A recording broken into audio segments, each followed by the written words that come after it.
Morning, sir. Saserve lang po namin yung warrant. Okay. Ikaw po ba si Norman Magusin po? Alias Francis Leo Marcos? A few moments later. Lahat po ng binibintang nila, natapos na ho noong 2020 pa, naging kaso ko na ho lahat yan. At nakwit ho ko dyan. Ngayon ho, yung laban namin ni Makagago, ako ho ang unang nagsampa ng kaso sa kanya. Oo, ako ho unang nagsampa, ako unang nawaran. So, ang just fixation lang kung ipahiya nyo ako sa buong Pilipinas, grabe, para akong pumatay.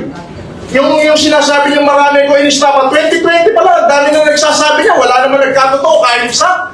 Tapos papahiyahin niyo ako, national TV, yung ganito. Rakesyo ako daw ay nagmura kay ganito. Merong dahilan ho yun kung bakit ako nakapagsalita ng hindi maganda sa Huwag isang kang umiyak! Tanga ka! Iyak! Wala, meron hong dahilan yun. Wala. Pero ang totoo yan, ang justification lang, ipinahiya niyo ako buong Pilipinas na ganito, grabe. Mas mabigat yung kinaso ko sa'yo, hintay mo warrants mo.